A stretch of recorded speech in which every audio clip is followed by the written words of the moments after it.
NN একাডেমিতে আবার সবাইকে স্বাগত জানাই। আমরা গতদিন জিন পিয়াজের প্রথম ক্লাস করেছি। সেই ক্লাসে প্রজ্ঞামূলক বিকাশের অন্যান্য ধারণাগুলি নিয়ে আলোচনা করেছি। আমরা আজকের ক্লাসে জিন পিয়াজের যে স্তরগুলি আছে সেগুলি নিয়ে আলোচনা করব। তো প্রজ্ঞামূলক বিকাশের স্তর, জিন পিয়াজের প্রজ্ঞামূলক বিকাশের 4টি স্তর নিয়ে আলোচনা করেছেন। জিন পিয়াজের প্রজ্ঞামূলক বিকাশের 4টি স্তর নিয়ে আলোচনা করেছেন। প্রথম স্তরটি হলো সংবেদন চালকমূলক স্তর, অর্থাৎ সেন্সরি মোটর স্টেজ। দ্বিতীয় স্তরটি হলো প্রাক সক্রিয়তার স্তর, প্রি অপারেশনাল স্টেজ। তৃতীয় স্তরটি হলো মূর্ত সক্রিয়তার স্তর, অর্থাৎ কনক্রিট অপারেশনাল স্টেজ। এবং চতুর্থ স্তরটি হলো যৌক্তিক সক্রিয়তার স্তর, অর্থাৎ ফর্মাল অপারেশনাল স্টেজ। এই স্তরগুলির যে সময়কাল সেগুলি হলো সংবেদন চালকমূলক স্তরের সময়কাল হলো জন্ম থেকে 2 বছর, প্রাক সক্রিয়তামূলক স্তরের সময়কাল হলো 2 বছর থেকে 7 বছর,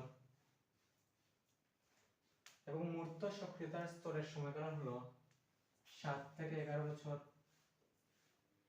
যৌক্তিক সক্রিয়তার স্তরের সময়কাল হলো 11 বছর থেকে 18 বছর। এখন আমরা জিন পিয়াজের প্রজ্ঞামূলক বিকাশের প্রথম স্তরটি, অর্থাৎ সংবেদন চালকমূলক স্তর নিয়ে আলোচনা করব।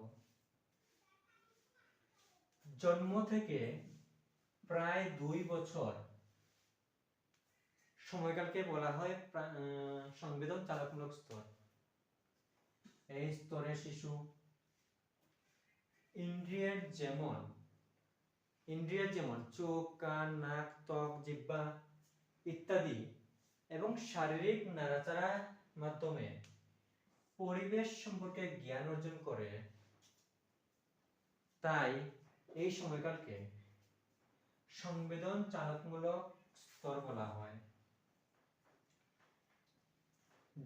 যেমন একটি শিশুকে একটি খেলনা তার হাতে দেওয়া হলো, সে খেলনাটি নিয়ে ভালোভাবে চোখ দিয়ে দেখবে এবং কান দিয়ে তার শব্দ শুনতে পারবে এবং নাড়াচাড়ার মাধ্যমে সেই খেলনাটির ব্যবহার সম্পর্কে জানবে।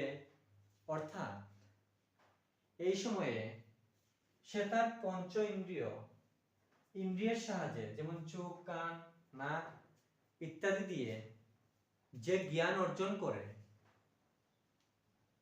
সেটাকেই বলা হয় সংবেদন চালকমূলক স্তর।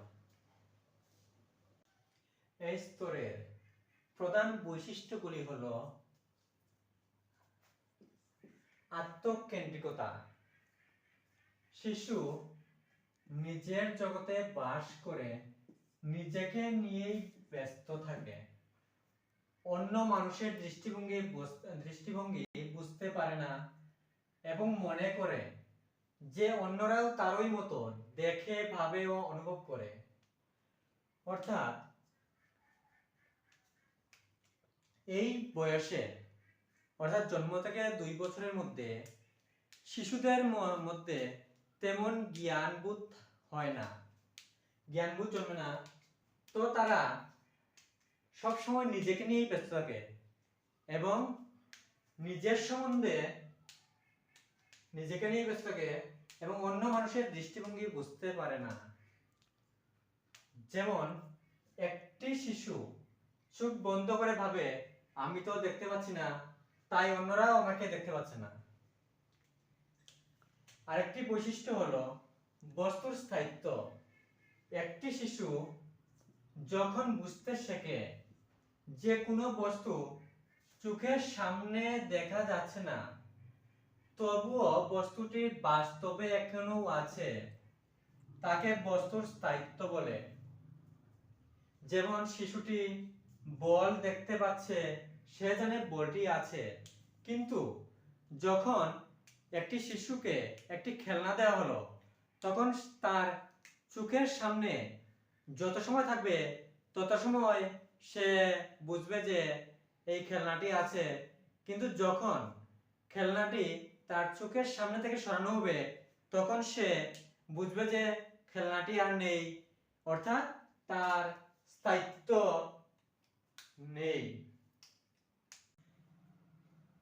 পেঁয়াজের প্রজ্ঞামূলক বিকাশের দ্বিতীয় স্তরটি হলো প্রাক সক্রিয়তার স্তর। এই স্তরের সময়কাল হলো 2 থেকে 7 বছর। প্রাক সক্রিয়তামূলক স্তরের সময়কাল হলো 2 থেকে 7 বছর। প্রাক সক্রিয়তা সম্পর্কে অনুধাবন করতে হলে প্রথমে আমাদের সক্রিয়তা সম্পর্কে জানা প্রয়োজন। এই স্তরে শিশু ভাষা, ছবি ও প্রতীক ব্যবহার করে চিন্তা করতে শেখে, কিন্তু এখনো যুক্তিপূর্ণ চিন্তা পুরোপুরি বিকশিত হয় না। অর্থাৎ একটি শিশু প্রথমে তার ভাষা এবং ছবি, প্রতীক ব্যবহার করে সে চিন্তা করতে পারে, এবং সে পুরোপুরি চিন্তাও করতে পারে না, এমন একটি স্তর হলো প্রাক সক্রিয়তার স্তর। এই স্তরের প্রধান বৈশিষ্ট্যগুলি হলো প্রথম বৈশিষ্ট্য হলো বাস্তববাদ। বাস্তববাদ বলতে বোঝায় শিশু নিজের চিন্তা, স্বপ্ন, কল্পনা বা অনুভূতিকে বাস্তব জিনিস মনে করে। অর্থাৎ একটি শিশু সে সবকিছুকে বাস্তব মনে করে।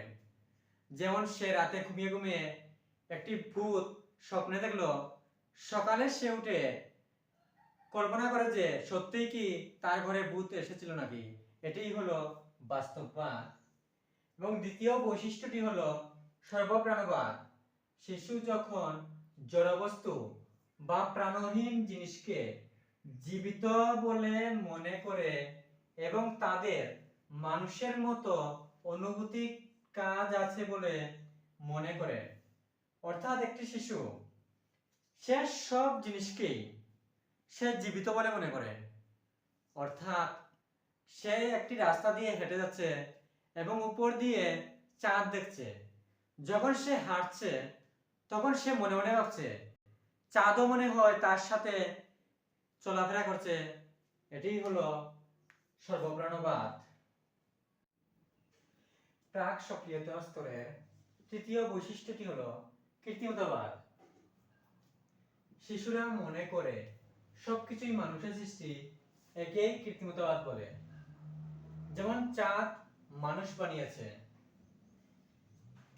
একটি শিশু সে সবসময় মনে করে যে আমাদের জগতে যা আছে তা সবকিছুই মানুষের সৃষ্টি।